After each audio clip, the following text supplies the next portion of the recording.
राधा राधा राधा राधा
भक्तन की, वृंदावन धाम की, सद्गुरुदेव भगवान की जय।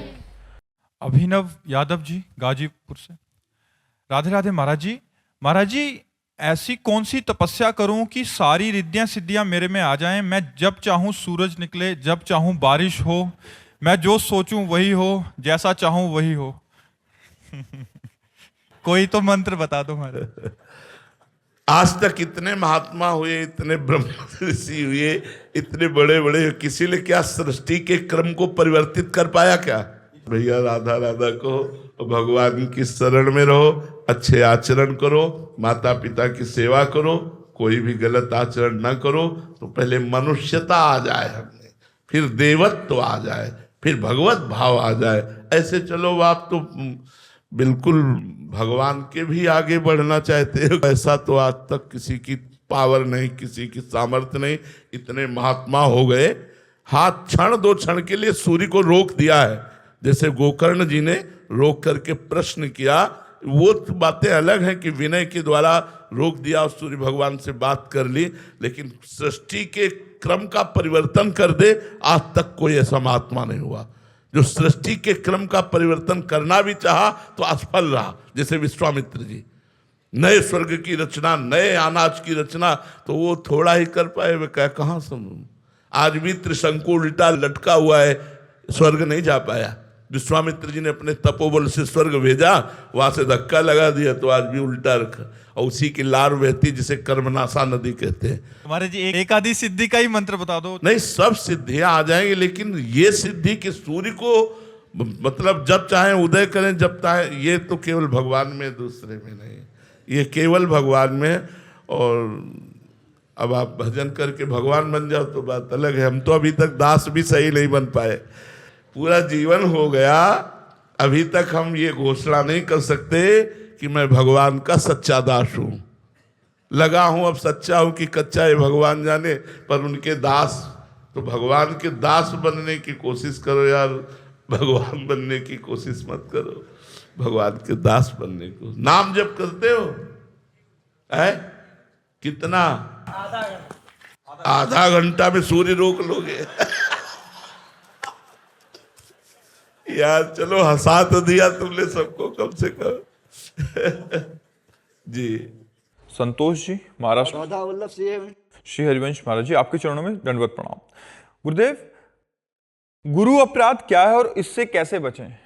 गुरु की आज्ञा का उल्लंघन करना, गुरु की निंदा करना, गुरु में दोष दर्शन करना, ये गुरु अपराध के अंतर्गत है। गुरु की आज्ञा का उल्लंघन कर दिया तो गुरु अपराध, गुरु में दोष दर्शन किया तो गुरु अपराध, गुरु की निंदा की या सुनी तो गुरु अपराध। इससे बचना चाहिए। ये सारे भजन के प्रभाव को निष्फल कर देता है, क्योंकि भजन गुरु ही प्रदान करते हैं, नाम मंत्र उपासना। यदि उन्हीं में दोष दर्शन, उन्हीं की निंदा, उन्हीं की अवज्ञा, तो फिर भजन कैसे सफल होगा। इसलिए गुरु में साक्षात परब्रह्म बुद्धि रखकर हम अगर चलें तो हमारा सत्मार्ग पुष्ट हो जाएगा और हमारा भजन बढ़ेगा। समझ पा रहे किसका प्रश्न है? हाँ जी। मंगेश जी, राधे राधे गुरु जी। राधे राधे महाराज जी। महाराज जी, जैसे संत एकनाथ महाराज जी और जना भाई जी जैसे भक्त की सेवा करने के लिए खुद पंढरपुर के पांडुरंग जी घर आए थे, महाराज जी इस समय भगवान पांडुरंग अपने कौन से भक्त के यहाँ सेवा कर रहे हैं और क्या भगवान आज भी अपने भक्त के लिए धरती पर? क्या एकनाथ जी जान पाए थे कि हमारी सेवा में भगवान विराजमान है? नहीं जान पाए थे ना। जब भगवान ने किसी भक्त ने भगवान ने बहुत विनय की, मुझे आप दर्शन दीजिए, भगवान ने कहा कि मैं एकनाथ जी की सेवा में हूं। क्या नाम था? श्रीखंड। शिखंडिया। तो मैं इस नाम से सेवा में हूं। भगवान जब ये आदेश किए तो भागा भागा आया और वो जल ला रहे थे। तो एकनाथ जी से कहा आपके यहाँ भगवान सेवा में है, दर्शन करवा दो। उनका कहाँ भगवान कहाँ सेवा में? तो कहा शिखंडिया नाम है। तो पानी ला रहे थे, साक्षात देखा पांडुरंग सेवा में। कई वर्ष सेवा में थे, एकनाथ जी जान थोड़ी पाए। भगवान जब जनाए तो जान पाए। अब हम तो इतना ही मानते हैं कि सब रूपों में भगवान ही सेवा कर रहे हैं। जो रूप है वो सब भगवान के हैं। और इनमें से कौन भगवान है हमें कैसे पता चलेगा जब तक जनाएंगे नहीं, है नहीं? तो भगवान प्रतिपल अपने भक्तों की सेवा में रहते हैं। जैसे भक्त भगवान की सेवा में रहता है, ऐसे भगवान छुप करके अपने वेश को छिपा करके अपने भक्तों की सेवा में रहते हैं। इसलिए भक्तों की सेवा से बहुत जल्दी भगवान की प्रसन्नता प्राप्त की जा सकती है। अब क्या पता चले, त्रिलोचन जी के यहाँ भगवान अंतर्यामी रूप से नौकर बनकर लगे थे, सुना चरित्र? कैसे पता चला त्रिलोचन जी को? कभी पता लग पाया कि ये भगवान हमारे यहाँ नौकर रूप से है? जब भगवान अंतर ध्यान हो गए और विकल होकर रोए, तो उनको कि अंतर्यामी नौकर के रूप में हमारे घर में विराजमान हो। तो भगवान ऐसे भगवान बन के आएंगे तो कोई भक्त सेवा लेगा क्या? भगवान तो दीनहीन बनकर आते हैं और भक्त की सेवा करके अपने को कृतार्थ मानते हैं। क्योंकि जो भगवान को जितना समर्पित है, भगवान उतना ही उस भक्त के प्रति समर्पित है। भगवान के अनंत पार्षद हैं। अगर भगवान सेवा के बदले में सेवा कराना चाहें तो अपने पार्षदों को भेज देते हैं। लेकिन एक भी भक्त चरित्र में ऐसा नहीं पाया गया कि भगवान के पार्षद आए सेवा के लिए। स्वयं भगवान आए, स्वयं पग चापू और सेज बिछाओ, नौकर बनो हजाम, हाकू बैल बनो गडवारो, बिना तनख्वाह रथवान, यही तो मेरे मन में ठनी।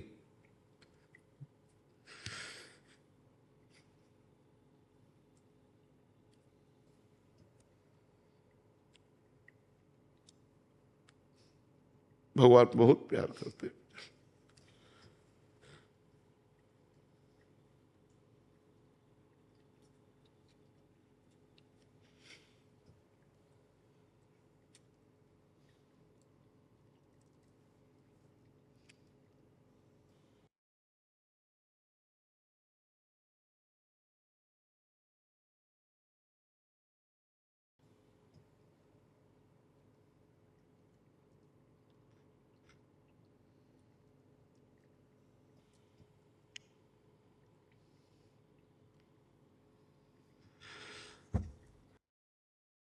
रिया जी।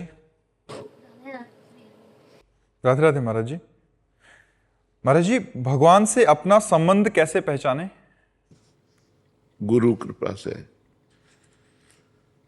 गुरु कृपा से ही संबंध का प्रादुर्भाव होता है। जैसे हम भगवान के दास हैं, हम भगवान के सखा हैं, ये गोपी भाव, ये सहचरी भाव, ये जो भाव संबंध है ये गुरु कृपा से प्राप्त होता है, आचार्य परंपरा से प्राप्त होता है। हम जिन आचार्य की शरण में होते हैं, वो जो मंत्र और उपासना देते हैं, उसी से संबंध प्रकाशित होता है, सिद्ध संबंध। हम भगवान के सखा है तो सिद्ध सखा रूप का अनुभव होता है।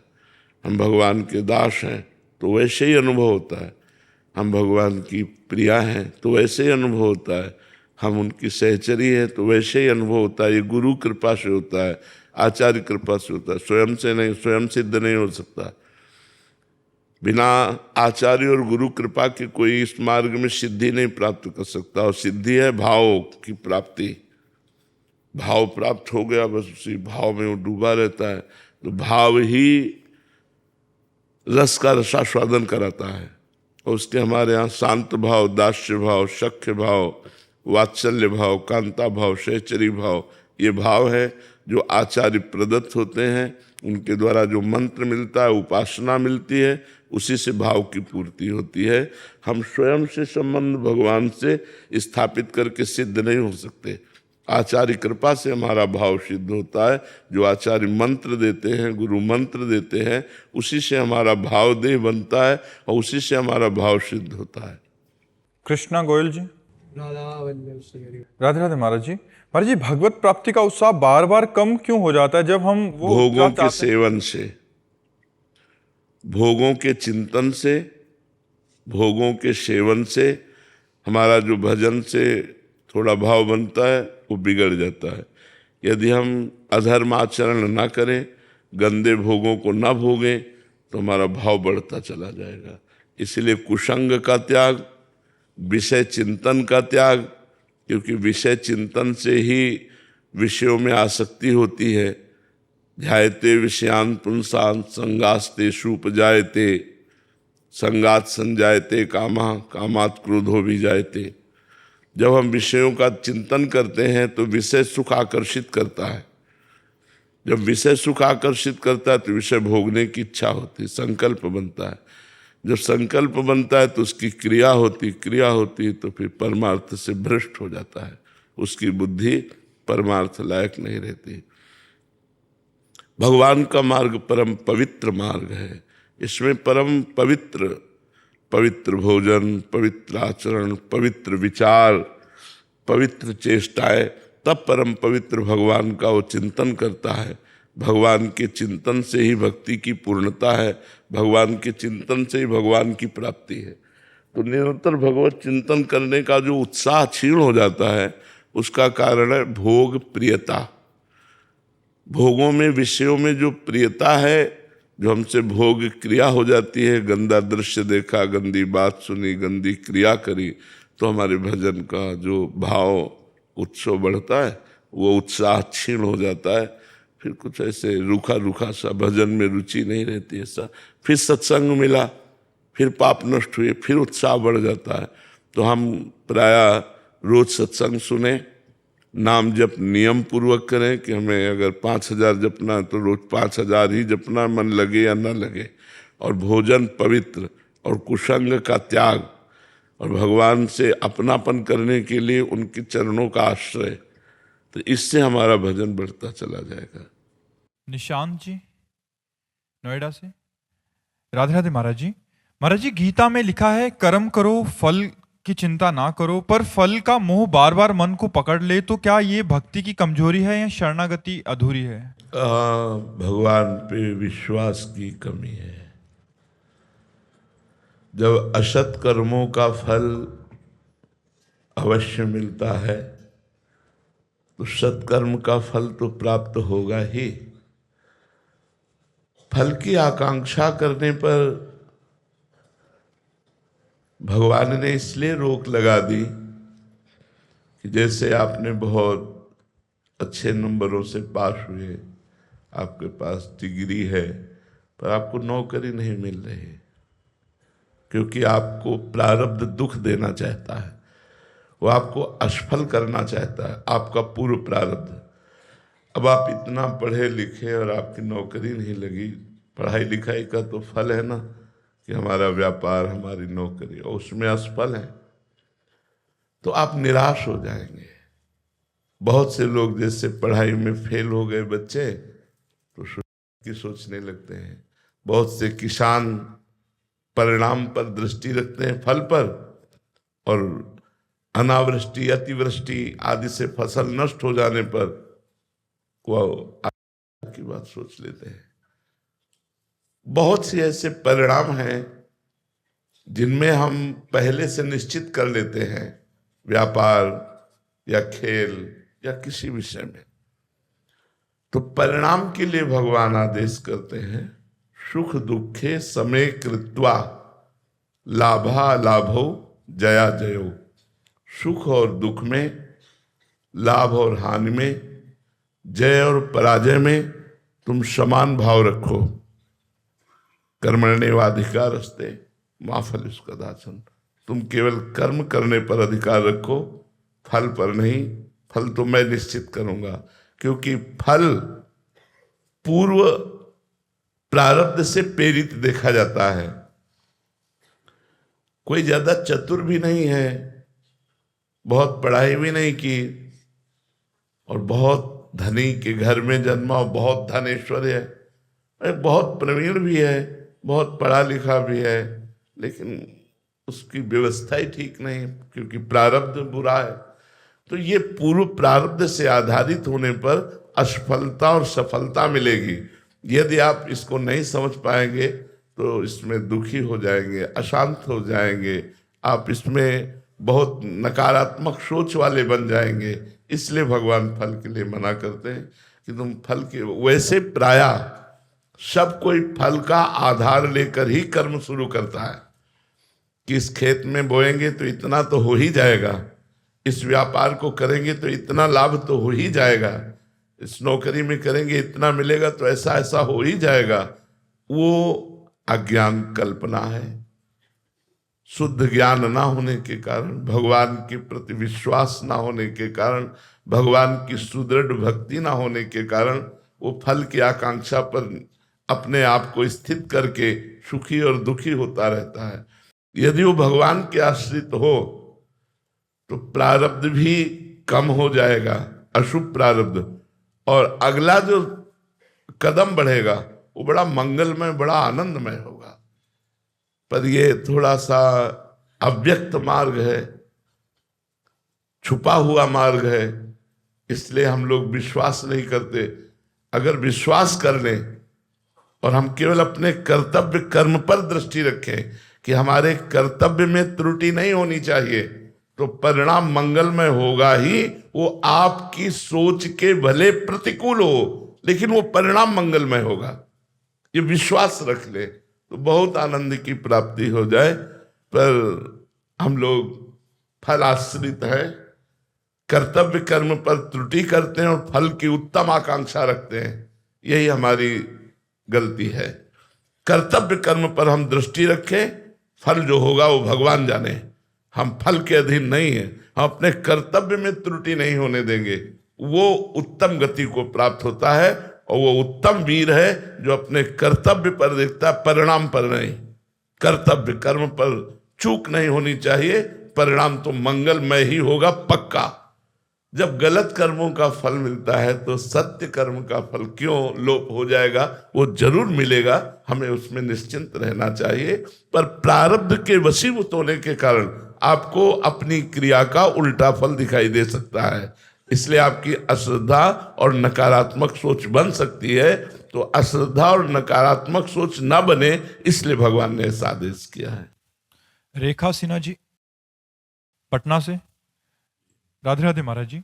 महाराज जी, दृष्टा, साक्षी, तटस्थ भाव क्या है महाराज? एक ही बात है, साक्षी भाव, दृष्टा भाव, तटस्थ भाव, ये आत्म भाव है। जैसे मेरे मन में संकल्प उठा मैं ये दृश्य देखूं। अब इसमें देखना बहुत सूक्ष्म विषय है। देखने की क्रिया नेत्रेंद्रिय की, संकल्प करने की क्रिया मन की, और मैं देखूं ये अंतःकरण का अहंकार, जो अंतःकरण का अहंकार है वो, और मैं जो शुद्ध है, जो आत्मस्वरूप है, वो इन सबको जानने वाला है, इन सबको देखने वाला है, इन सब का साक्षी है। तो इन सब को देखने के कारण दृष्टा, इन सब का साक्षी होने के कारण वो साक्षी, और इन सब से अलग है इसलिए तटस्थ। वो है आत्मस्वरूप। जब तक आत्मस्वरूप का ज्ञान नहीं होगा तब तक मैं ही करता और भोगता रहता है। अहंकार विमूढ़ात्मा करता हमिति मन्यते, मैंने ये किया, मैं ये करूंगा, मैं ये कर सकता हूं, मैंने ये भोगा, मैं ये भोगूंगा, मैं ये भोग सकता हूं, ये विचार बने रहते हैं अज्ञान के कारण। जब साक्षी भाव या दृष्टा भाव आएगा तो उसे आत्म भाव कहते हैं। वो ज्ञानी महापुरुष मोक्ष की तरफ चल पड़ता है, जो दृष्टा भाव में होता है, साक्षी भाव में होता है, तटस्थ भाव में होता है। समझ पा रहे हैं आप? हम लोग अपनी मन और इंद्रियों के गुलाम हैं, दृष्टा नहीं है। मैंने आज खाया, खाने का विषय रसेंद्री का है, संकल्प बनाने वाला मन, और मैंने आज खाया ये अनुभव अहंकार कर रहा है, मैं उसको देख रहा हूं मैंने कब खाया। तो जब ये ज्ञान हो जाता है तब वो मुक्त हो जाता है। पर ये बातों से नहीं होता।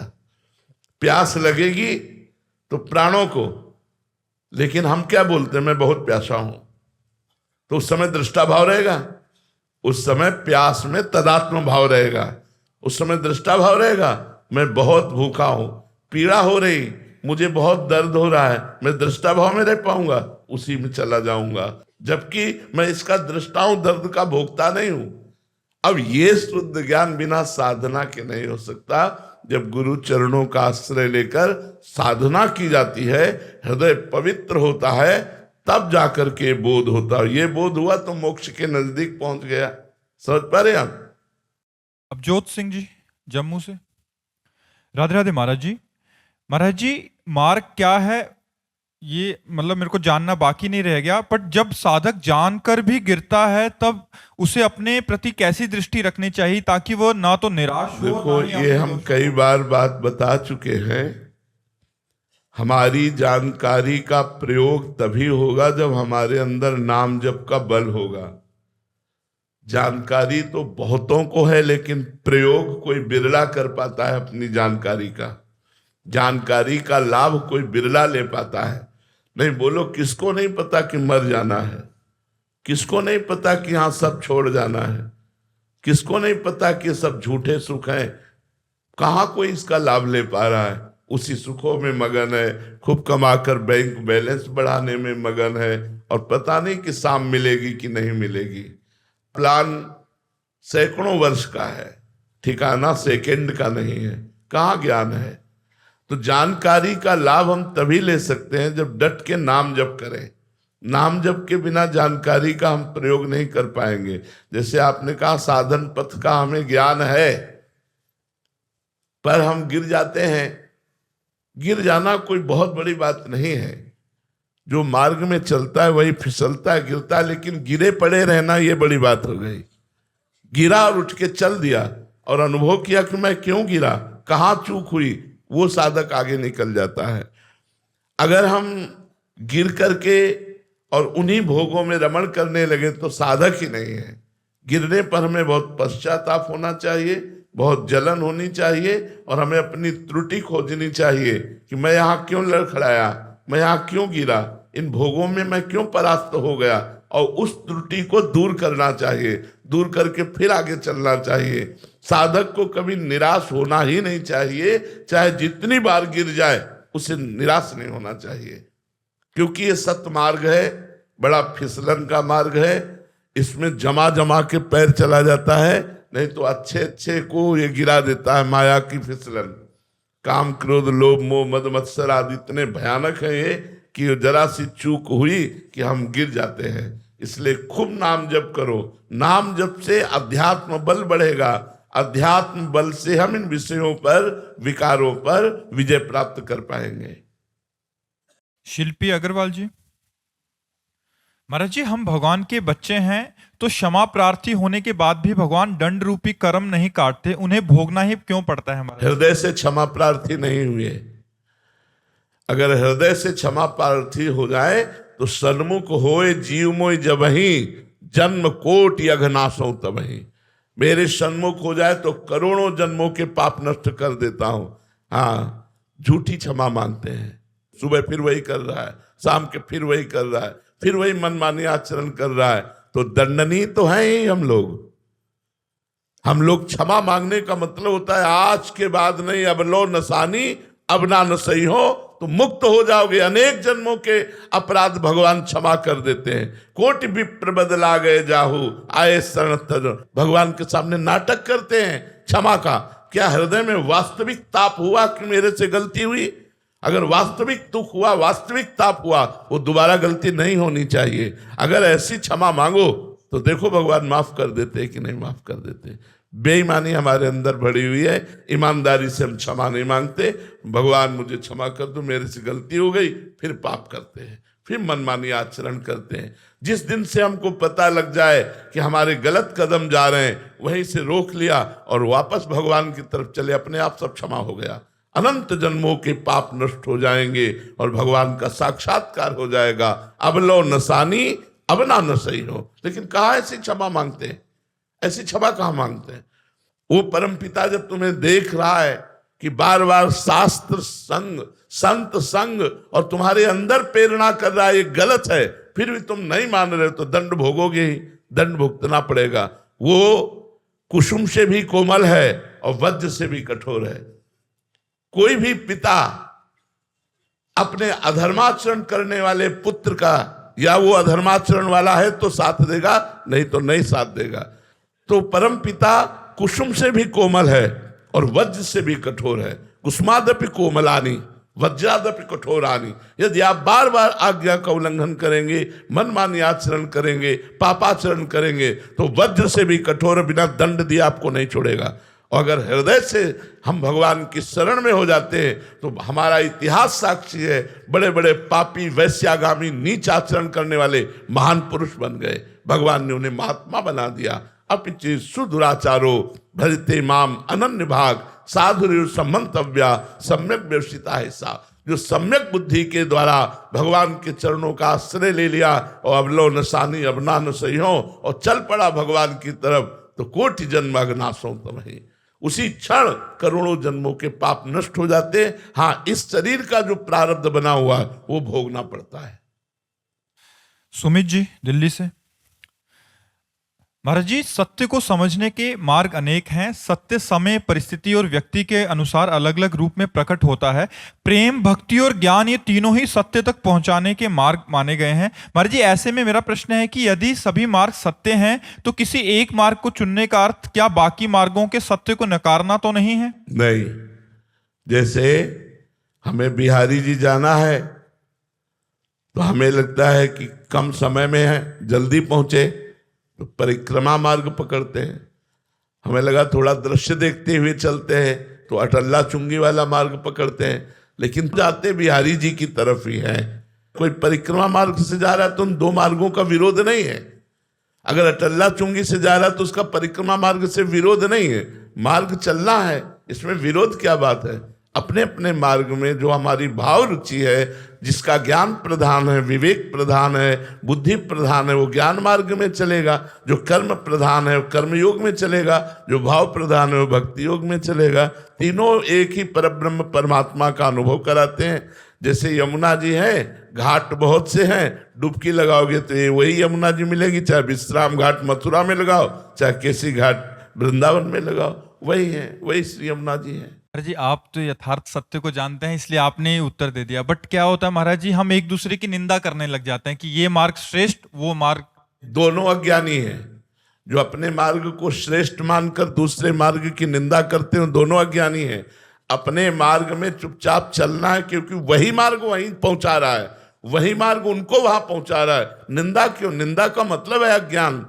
अविद्याग्रस्त प्राणी, अहंकारी, अपने मार्ग को, अपने भगवान के नाम रूप को श्रेष्ठ मानकर दूसरे की जो निंदा करता है वो कभी भगवत प्राप्ति नहीं कर सकता है। वो असत मार्गगामी होगा ही, वो घोर अज्ञानी है। कोई भी हो, किसी भी संप्रदाय की, किसी भी वैष्णव की, किसी भी मार्ग की जो निंदा करता है, हर मार्ग भगवान के द्वारा स्थापित है, वो भगवान की अवहेलना करता है, अपने इष्ट और आचार्य की अवहेलना करता है, क्योंकि उन्हीं के द्वारा स्थापित मार्ग है। वो कैसे भगवत प्राप्ति कर सकता है? महाराज जी, उनके आचार्यों की, उनके जो संत, जो उन्होंने मार्ग में आई हुई जो कठिनाइयां हैं या साधन बताए हैं, उसी की निंदा होने लग जाती है। संप्रदायवाद बहुत ज्यादा महाराज जी, फिर उसमें जीने में तो पशु पक्षी भी जी रहे हैं। कोई वेश बना लेने से भगवत प्राप्ति थोड़ी होती है। जब भगवत प्राप्ति का भाव बढ़ेगा तो जड़ चेतन जग जीव जत, जग जीव जत सकल राम मैं जानी,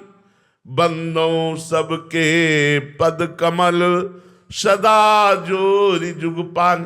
वैष्णव, संत, आचार्य, संप्रदाय की तो बात जाने दो, वो सुअर कुत्ता में भी भगवान को देखता है।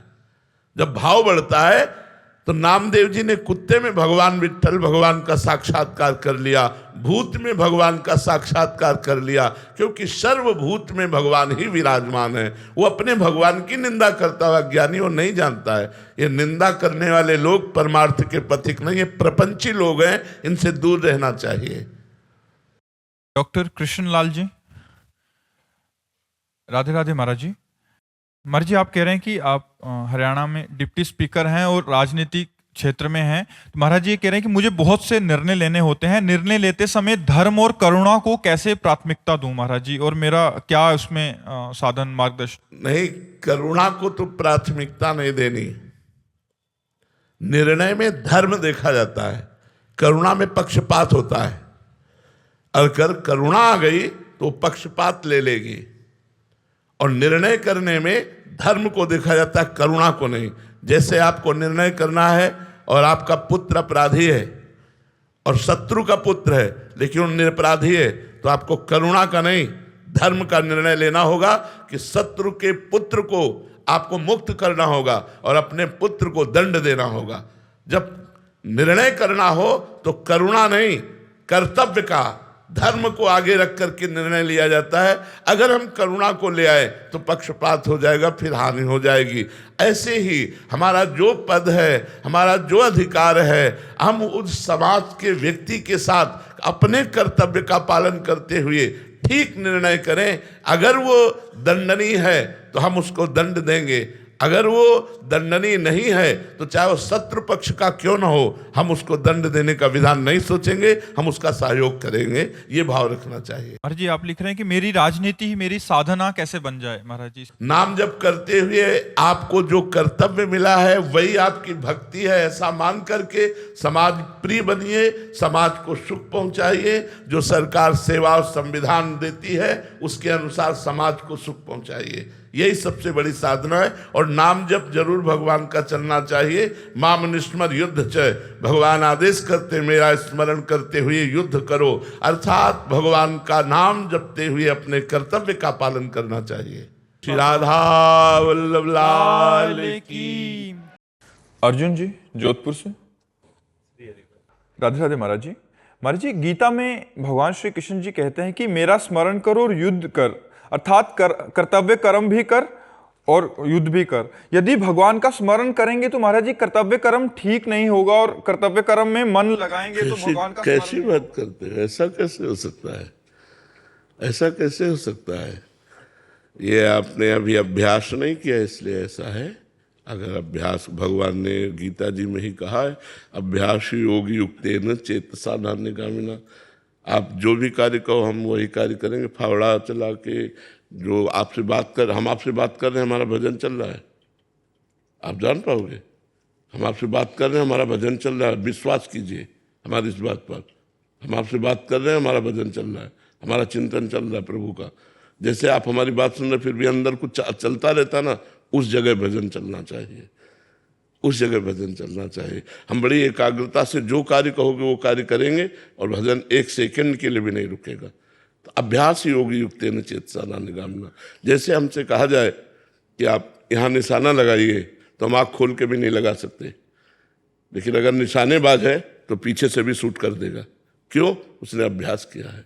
अभ्यास का आपका अभ्यास कमजोर, इसलिए आप ऐसा कहते हैं। जो कर्म करते हैं ना, जब पूरा हो जाता है ना दिन, तब तो कर्म समर्पित कर देते हैं, पर वो लगता है पूरे दिन में कि वो भगवान को याद नहीं किया, कर्तव्य में ही लगे। तो ऐसा भी करते रहो तो आगे चल करके कर्म समर्पण के उससे हृदय जब पवित्र होगा तो भजन होने लगेगा। एक अव्यावृत भजनात् एक एक वृत्ति मुरारी पादार्पित चित्त वृत्ति। गोपिकाएं क्या नहीं करती थी? घर लीपना, धान कूटना, परिवार की सेवा करना, बच्चे पालन पोषण करना, पति की सेवा करना, गाय धोना, गाय बांध, लेकिन मुरारी पादार्पित चित्तवृत्ति, भगवान के चरणों में चित्तवृत्ति अर्पित है। कार्य, यही तो कहते हैं, चूंकि कार्य की कुशलता आपके अंदर नहीं आई, ये अकुशलता है भगवत विस्मरण करके कार्य करना। कार्य की कुशलता है भगवत स्मरण। बड़े अच्छे से रोटी बनाते हुए, झाड़ू लगाते हुए, फावड़ा चलाते हुए, अब जैसे लैपटॉप चला रहे हैं, हम भगवान के हैं, हमारा आश्रय है, तो लैपटॉप चलाते हुए आश्रय चला जाएगा क्या? क्या हम अपने शरीर का स्मरण करते हैं? क्या हमारे शरीर का भी स्मरण होता है? दोनों उत्तर दे दीजिए। ये है स्मृति। अपने शरीर का हम कभी जप नहीं करते, अपने शरीर का ध्यान नहीं करते, लेकिन अपने शरीर को कभी भूलते भी नहीं कि मैं शरीर हूं, तो मैं प्रभु का दास हूं। ये बैठ जाए हृदय में तो हर समय भजन होता रहेगा, हर समय चिंतन चलता रहेगा। इसीलिए अभ्यास कर, भगवान ने लिखा है, अभ्यास योग युक्तेन चेतसा नान्यगामिना, चित्त कहीं जाए ना, ऐसा अभ्यास कर लो। तो अभ्यास से ऐसा होगा। अब जैसे बचपन से अभ्यास किया है तो उसी का लाभ मिल रहा है कि आपसे बात कर रहे हैं, फिर हमारे दिमाग में वही घूम रहा है, राउंड राउंड राउंड। अब जैसे हमें 10 घंटे के लिए किसी कार्य में लगा दिया जाए, ऐसा थोड़ी कि हम कार्य नहीं करते। इन लोगों से पूछो, साथ रहते कार्य करते हैं, लेकिन सीरियस, मूड सीरियस, कार्य करते समय विशेष सीरियस। जैसे आपसे हम बात करें तो विशेष सावधान, अकेले हैं तो मस्ती में हो रहा है, जब कोई आ गया तो सावधान कि विस्मरण न होने पावे। अब हमारे श्वासों में चल रहा है राधा राधा राधा, हम आपसे बात भी कर रहे हैं। अब आप कहते कैसे चल रहा है? अभ्यास करो तो देखो चलने लगेगा। अभ्यास, जहां से शब्द आया वहीं संधान किया, वहीं बाण जाके लगा। श्रवण कुमार की छाती में बाण लगा, डुब डुब डुब ऐसे घड़े की आवाज हुई, उन्होंने समझा मृग है, पानी पी रहा है। शब्द विधि बाण मारा, महाराज दशरथ जी ने तो छाती में लगा जाके श्रवण कुमार को, देखा थोड़ी था, शब्द विधि बाण। महाराज कोई सरल युक्ति है क्या अभ्यास की? क्यों? यही करते रहो, कर्म समर्पण और नाम जप। जब स्मृति आवे तो बार बार अगर स्मृति को कोसोगे तो स्मृति बढ़ने लगेगी। पश्चाताप, यार 5 मिनट हो गए, एक बार भी राधा नहीं बोला, तो मन जो है वो पकड़ने लगेगा राधा, हर 5 मिनट में राधा राधा, तो हमारा लंबा समय नहीं जाएगा। एक बार राधा बोल दो 5 मिनट में, क्या जाता है? इतनी सावधानी रखो कि हम करें कुछ भी कर रहे, राधा राधा, हर 5 मिनट में राधा बोलो। अगर 24 घंटे भजन में चलने लगे तो हमें बताना। चित्र भी सामने लगा है, वो नहीं कि चित्र भी जाए कंप्यूटर पर, उसके सामने चित्र भी लगा। हाँ, तो इन्हीं सब बातों से हम अभ्यास करते हैं। हमारे चित्र लगे तो राधा, तो हमारा चिंतन बटता रहे, हमारा चिंतन। और ये नहीं कि अगर हम भजन करेंगे तो सांसारिक कार्य नहीं कर सकते, बहुत अच्छे से कार्य कर सकते हैं, क्योंकि वो सब हम करके देखे, सब करके देखे। वृक्षों में पानी लगाना है तो फावड़ा चला करके भी, और सब झाड़ू लगा करके भी, रसोई बना करके, सब कार्य करते हुए भजन बहुत अच्छे से चलता है। अभ्यास कर, मतलब इसमें जरूरी अभ्यास है। ऐसा नहीं कि आश्चर्यचकित बात है, आप बैठे बैठे भजन नहीं करोगे यदि अभ्यास नहीं, तो बैठे बैठे मन आपको घुमाता रहेगा संसार में। अभ्यास है तो कार्य करते हुए भी चलते। जब युद्ध में अगर भजन ना हो सकता तो भगवान आदेश ना करते। और युद्ध जैसा अपनी गर्दन बचानी, दूसरे की काटनी है, एकाग्रता कितनी उसमें चाहिए, जरा सा चूके कि मरे। और उस समय भी भगवान करे माम निस्मर युद्ध चे, मेरा स्मरण और युद्ध कर। तो इसका मतलब युद्ध से सब सरल कार्य है, सबसे कठिन कार्य युद्ध है। जब युद्ध करते हुए भजन हो सकता है तो सब कार्य करते हुए हो सकता है। हमें अभ्यास में आगे उन्नति प्राप्त करनी है। केशव शर्मा जी गाजियाबाद से। राधे राधे महाराज जी, महाराज जी, आपने बताया था कि दीक्षा के बाद शिष्य के अपराध गुरुदेव पर जाते हैं। महाराज जी, अगर पूर्वाभ्यास के कारण दोस्तों के साथ बातों में कोई अपराध बन जाता है तो डर लगता है कि कहीं ये अपराध आप पर तो नहीं लगेगा महाराज जी? ये तो निश्चित बात है, शास्त्रीय सिद्धांत है। हमने एक ग्रंथ राधा वल्लभ जी के पीछे महापुरुष रहते थे, बहुत पुराना ग्रंथ था, वो एक तरह से जीर्ण शीर्ण था, उन्होंने हमें पढ़ाया। उसमें लिखा हुआ था कि जिसको शिष्य बनाया जाता है, यदि वो गुरुदेव की आज्ञा के अनुसार नहीं चलता और गुरुदेव सभा में उसका त्याग कर दे तो गुरुदेव मुक्त हो गए, नहीं तो शिष्य के किए हुए पाप से गुरुदेव को बंधना पड़ेगा। अगर शिष्य पाप करता है तो गुरु को शारीरिक दंड मिलेगा, शारीरिक भोग उसको भोगेगा, उसका पीड़ा, बीमारियां और नाना प्रकार का व्यवधान उसको लगेगा। इसीलिए पूर्व के महापुरुष 1 या 2 शिष्य बनाते थे जो आज्ञा में चलते हैं, 2-4 शिष्य बना लिए जो आज्ञा में चलते हैं, क्योंकि पता है कि मनमानी आचरण करेंगे तो भोगना पड़ेगा। हरे शिष्य धन शोक न हरई, सो गुरु घोर नरक मा परई। इसलिए शिष्य को चाहिए कि या तो दीक्षा ही ना ले, और जब दीक्षा ले ले तो इतना तो सोच ले कि कृपालु गुरुदेव ने मुझे नाम और मंत्र दिया है, मैं क्या उनको दुख और दर्द भेंट करूं? अगर पाप करूंगा तो मेरे गुरुदेव को दुख होगा, मेरे गुरुदेव को दर्द होगा, तो क्या ये मैं भेंट करूं? तो अगर ये बात आप रखोगे तो आप अच्छे महात्मा बन जाओगे, गृहस्थ होते हुए गुरु को लक्ष्य में रख के कि मैं कोई ऐसा पाप नहीं करूंगा जिससे मेरे गुरुदेव भगवान को कष्ट हो। गुरुदेव भगवान को सुख नहीं पहुंचा सकता तो दुख नहीं पहुंचने दूंगा, ऐसा कोई आचरण नहीं करूंगा। और ये सत्य बात है, गुरु को भोगना पड़ता है। ऐसे तो महाराज जी हम सब तो अपराधी जीव हैं महाराज जी, आपके तो हजारों शिष्य हैं महाराज जी। तो भोग तो रहे हैं ना, सबका कल्याण हो, सबका मंगल हो, इसलिए हर परिस्थिति में लगे हुए हैं। तो ये जरूर है कि हम प्रार्थना करेंगे कि या तो शिष्य ही मत बनो, और यदि बनो तो अच्छे आचरण करो। देखो, भूल चूक हो जाने के लिए कोई बात नहीं है, लेकिन जानबूझकर पाप करोगे तो आपको भी दंड मिलेगा और हमको भी भोगना पड़ेगा, ये पक्की बात है। महाराज जी, ये सिद्धांत तो बहुत खतरनाक तो इसीलिए तो शिष्य नहीं बनाया जाता। शिष्य बनाने का मतलब उसका पूरा भार ले लेना, उसके भार, तभी तो संतों की जय जयकार की गई है कि वो अपने को मिटा के भी सामने वाले को उज्जवल करते हैं, अपने को दुख दर्द में भेंट करके भी सामने वाले को उन्नति चाहते हैं, वो सुख में रहे, वो स्वस्थ रहे, किंचन मात्र से दुख न। संतों के हृदय को कौन जानता है? पर मान लिया केवल कि संत हैं, लेकिन हृदय नहीं जानते। करोड़ों माँ का हृदय भी एक संत के बराबर नहीं हो सकता।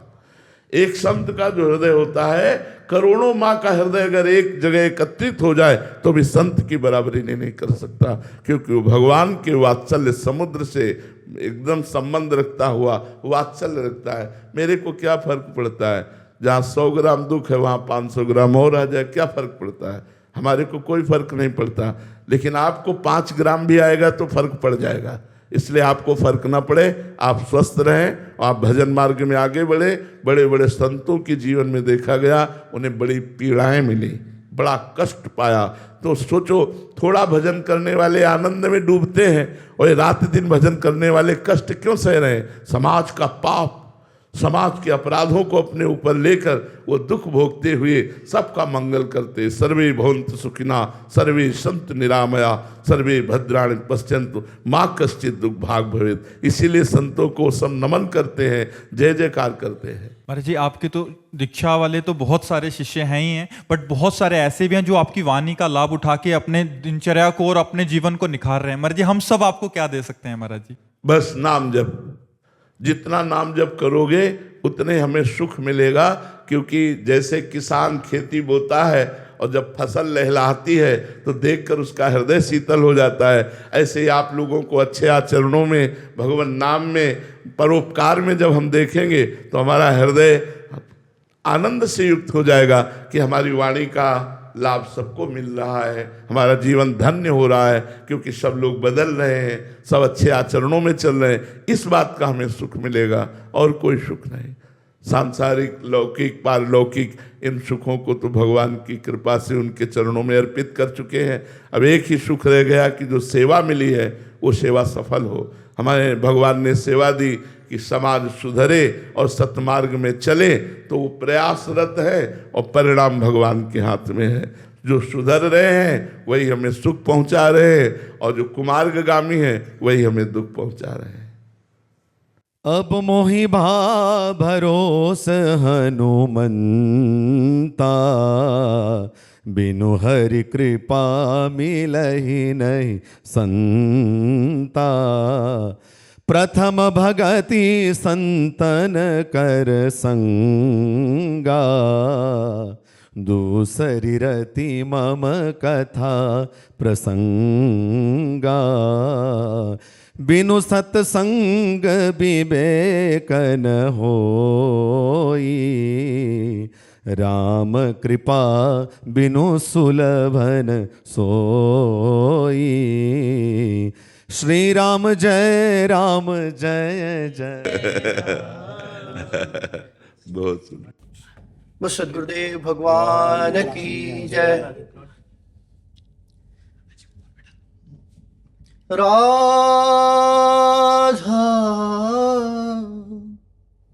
राधा राधा राधा मेरी प्राण प्रिया, राधा मेरी प्राण प्रिया। मैं राधा की दासी, हाँ मैं राधा की दासी। जन्म जन्म की दासी तिहारी, करती महल खवासी, हाँ प्यारी करती महल खवासी। राधा मेरी प्राण प्रिया, मैं राधा की दासी। जब से कृपा भई राधा की, जब से कृपा भई राधासी। जग सो भई उदासी, हाँ जग सो भई उदासी। राधा चरण शरण बिन निश्चय, राधा चरण शरण बिन निश्चय। कटे ना जम की फांसी, हाँ कटे ना जम की फांसी। राधा मेरी प्राण प्रिया, मैं राधा की दासी, हाँ मैं राधा की दासी। आगे हमारे महाराज जी कहते हैं कि सेवत सिद्धि हेतु बद्री बस, सेवत सिद्धि हेतु बद्री बस। मुक्ति हेतु बस काशी। अगर सिद्धि की प्राप्ति करनी है तो बद्री विशाल चले जाइए, स्वयं बद्री विशाल साधना में रत है। और मुक्ति चाहिए किसी को तो काशी चले जाइए, भोले बाबा मुक्ति प्रदान कर रहे हैं। मुक्ति हेतु बस काशी। और हमारी स्थिति क्या है? हमारे गुरुदेव की स्थिति है, हम तो निर्भय प्रेम रस डूबे, हम तो निर्भय प्रेम रस डूबे। रहत निकुंज उपासी, हाँ रहत निकुंज उपासी। राधा मेरी प्राण प्रिया, मैं राधा की दासी। और अंत में गुरुदेव भगवान कहते हैं, जो उनकी स्थिति है, जो आप श्री की स्थिति है, क्या कहते हैं कि जब से चख्यो स्वाद महरास को, जब से चख्यो स्वाद महरास को। अन्य स्वाद सब बासी, हाँ अन्य स्वाद